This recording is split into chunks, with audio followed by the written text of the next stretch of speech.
नमस्कार साथियों, आप सभी का स्वागत है आपके अपने YouTube channel UK target classes में।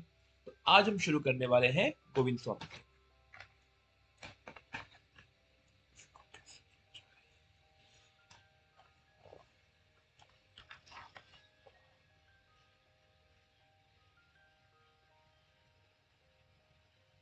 नमस्कार साथियों, आप सभी का स्वागत है आपके अपने YouTube channel UK target classes में। तो आज हम शुरू करने वाले हैं गोविंद स्वामी को। पहला प्रश्न है, गोविंद स्वामी का जन्म कब हुआ? ऑप्शन है 1501 ईस्वी में, 1502 ईस्वी में, 1503 ईस्वी में और 1505 ईस्वी में। जल्दी से अपने ऑप्शन को कमेंट बॉक्स में लिखिएगा, फिर हम चेक करते हैं कौन सा सही है।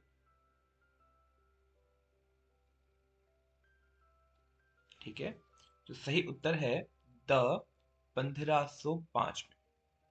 तो गोविंद स्वामी जी का जन्म हुआ था 1505 ईस्वी में। अगला प्रश्न है, गोविंद स्वामी को अष्टछाप में किसने दीक्षित किया? ऑप्शन है परमानंद दास, वल्लभाचार्य, कुंभन दास, विठलाचार्य।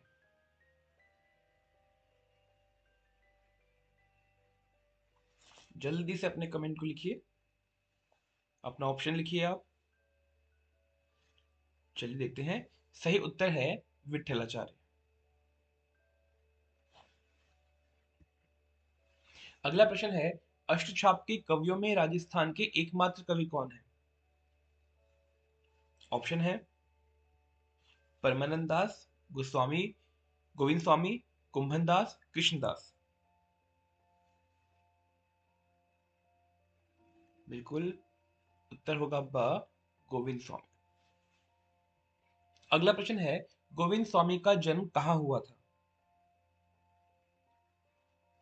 ऑप्शन है चिलौरा गुजरात में, बड़गांव मथुरा में, आतरी भरतपुर में या परसौली में। जल्दी से सही उत्तर लिखिए।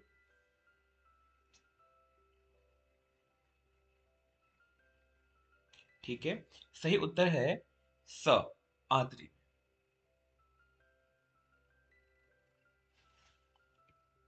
आगे बढ़ते हैं। प्रश्न नंबर 5, किस कवि के गाने सुनने के लिए स्वयं तानसेन भी आया करते थे? ऑप्शन है परमानंद दास, गोविंद स्वामी, कुंभन दास या कृष्णदास।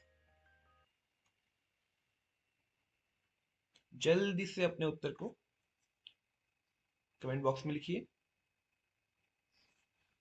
बिल्कुल सही, उत्तर होगा ब गोविंद स्वामी। आगे बढ़ते हैं। प्रश्न नंबर 6, अष्टछाप के कवियों में सूरदास के बाद सबसे बड़े संगीतज्ञ कौन थे? ऑप्शन है परमानंद दास, गोविंद स्वामी, कुंभन दास, कृष्णदास।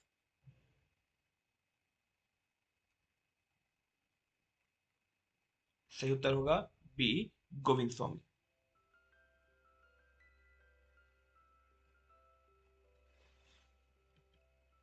अगला प्रश्न है, गोवर्धन का बगीचा कदम्ब खंडी क्यों कहलाता है?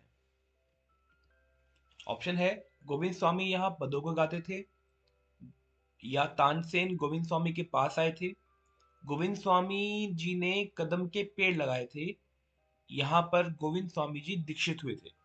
इनमें से जो सही उत्तर आपको लगता है उसे गैस कीजिएगा। देखिए, यहाँ पर गैस करने से आपको कुछ नुकसान नहीं है, और अगर आप जितना यहाँ पे अपने स्वयं से गैस करेंगे, उतना आपका प्रश्नों के उत्तर को लेके कॉन्फिडेंस बढ़ेगा। परीक्षाओं में होता है ना कि ए ऑप्शन होगा, बी होगा, सा होगा, हम कंफ्यूज रहते हैं। आप जितना यहाँ पे ट्राई करोगे उतना कॉन्फिडेंस आपका बढ़ेगा। तो जो भी आपका उत्तर है उसे आप जरूर लिखिए। इसका सही उत्तर होगा स गोविंद स्वामी जी ने कदम के पेड़ लगाए थे। ठीक है, गोविंद स्वामी जी ने कदम के पेड़ों को लगाया था। आगे बढ़ते हैं। प्रश्न नंबर 8 है, गोविंद स्वामी के कितने पद राधा और कृष्ण की श्रृंगारिक लीला से संबंधित है? ऑप्शन है 252, 260, 272, 282।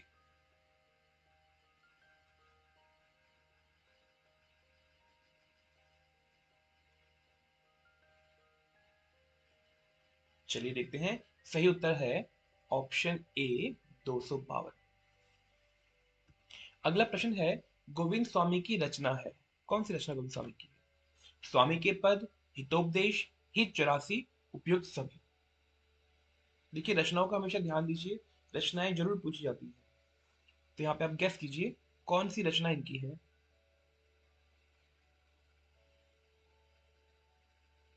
ठीक है, बहुत अच्छा प्रयास। उत्तर होगा अ, स्वामी के पद। ठीक है, तो जो स्वामी के पद हैं ये इनकी रचना है। आगे बढ़ते हैं, प्रश्न नंबर 10 है, गोविंद स्वामी का निधन कब हुआ था?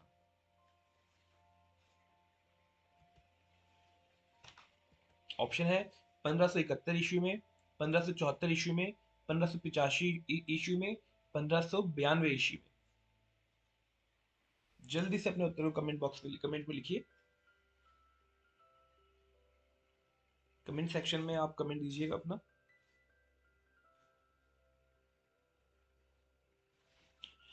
सही उत्तर है स, 1582। ठीक है, तो इनकी जो मृत्यु है वो 1582 में हुई थी। आगे बढ़ते हैं, प्रश्न नंबर 11 है, छीत स्वामी किनके शिष्य थे? ऑप्शन है सूरदास, वल्लभाचार्य, कुंभनदास, विठलाचार्य।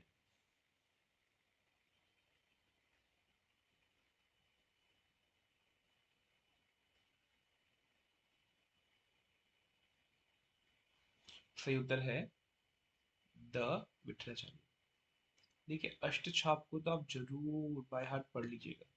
ठीक है, अष्टछाप से कई सारे प्रश्न पूछे जाते हैं। छीत स्वामी का जन्म कब हुआ? ठीक है, छीत स्वामी का जन्म कब हुआ? आगे चलते हैं। 1511, 1514, 1515, 1522 ईस्वी में इनमें से कौन सा सही उत्तर है? उसे जल्दी से आप कमेंट सेक्शन में लिखिए।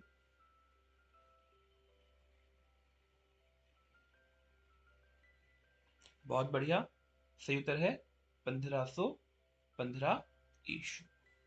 आगे बढ़ते हैं, प्रश्न नंबर 13 है, छीत स्वामी की रचना। स्वामी के पद, वचनावली, हित 84 या पदावली। जल्दी से, अगर आपका समय का अभाव है तो आप ऑप्शन ए बी सी करके भी लिख सकते हैं।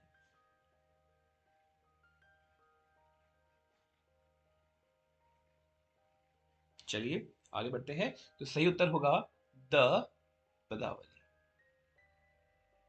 ठीक है, तो क्या होगा सही उत्तर? द पदावली। आगे बढ़ते हैं, छीत स्वामी की पदावली में कितने पद हैं? ठीक है, छीत स्वामी की पदावली में कितने पद हैं? अ 200 पद, ब 260 पद। अब इन दोनों में से आप देखिएगा क्या होगा। अब तो इजी हो गया ना, 50-50 वाला हो गया है। चलिए सही उत्तर होगा ऑप्शन अ, 200 पद। चलिए आगे बढ़ा जाए, प्रश्न नंबर 15 है, अष्टछाप के कौन से कवि मथुरा में छीत नाम से प्रसिद्ध थे? याद रखना, छीत स्वामी का आप ये समझ लीजिए नाम पूछ रहे हैं ये। ठीक है, तो मथुरा के कौन से कवि, माफ करना, अष्टछाप के कौन से कवि मथुरा में छीत के नाम से प्रसिद्ध थे? ऑप्शन है परमानंद दास, गोविंद स्वामी, कुंभन दास और छीत स्वामी। बताइए क्या होगा इसका उत्तर? बिल्कुल सही, आप गैस कर सकते हैं, छीत स्वामी, ये इसी नाम से प्रसिद्ध थे। छीत ने स्वामी ना बोल के छीत कह दिया था। अगला प्रश्न है, छीत स्वामी का निधन कब हुआ? उत्तर है 1571, 1574, 1583 या 1592 ईस्वी में।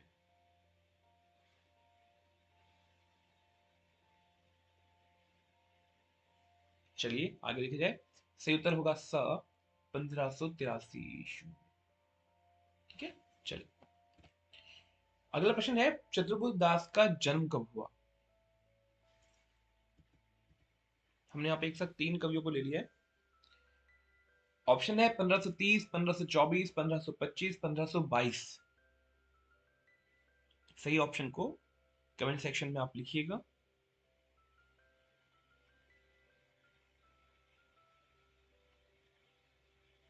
ठीक है, आगे बढ़ते हैं, सही उत्तर होगा उत्तर आ, 1530 ईस्वी। देखिए ये जो हम अभी पढ़ रहे हैं, इसका सबसे अच्छा फायदा आपको मिलता है रात को। रात को सोने से पहले हम बहुत बार रिलैक्स होने के लिए वीडियोस वगैरह देखते हैं या रील स्क्रॉल करते हैं। उससे बढ़िया है सोने से पहले क्यों ना हम इनको देखें। अगर आप एक वीडियो भी देख लेते हैं तो सोने से पहले आपकी वो तैयारी ही हो रही है।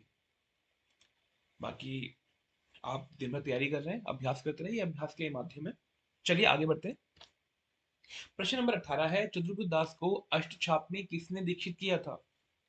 ऑप्शन है सूरदास, वल्लभाचार्य, कुंभनदास या विठलाचार्य।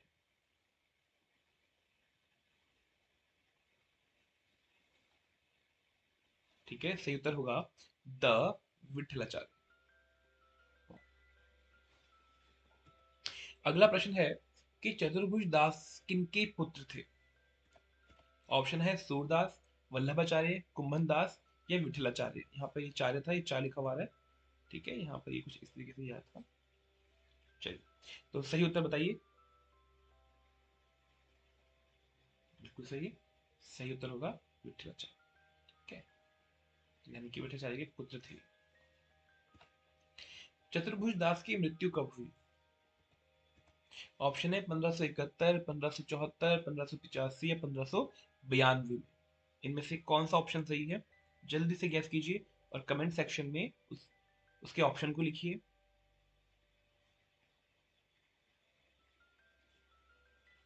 सही उत्तर है 1550।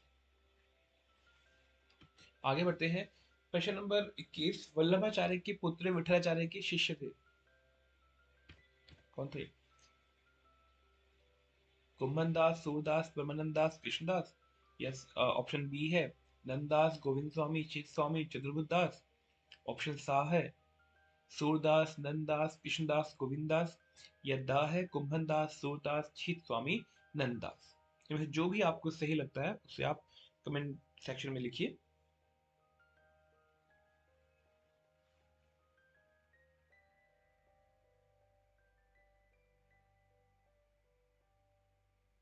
चलिए, सही उत्तर होगा आपका उत्तर बी, नंददास, गोविंद स्वामी, चित स्वामी और चतुर्भुज दास। ठीक है, चलिए आगे बढ़ते हैं। प्रश्न नंबर 22 है, वल्लभाचार्य के शिष्यों का जन्म वर्ष के अनुसार सही क्रम क्या होगा? कुंभनदास, सूरदास, पवनदास, कृष्णदास। ऑप्शन बी है नंददास, गोविंद स्वामी, शीत स्वामी, चतुर्भुज दास।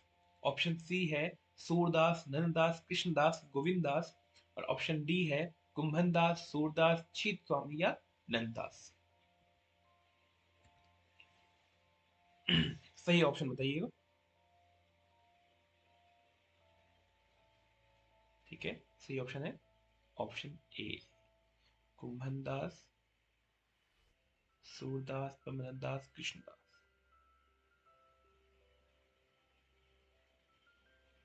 चलिए आगे बढ़ते हैं।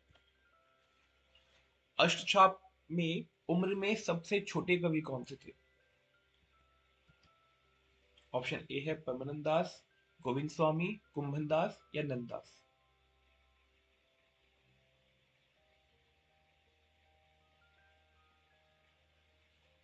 सही उत्तर होगा ऑप्शन डी, नंददास।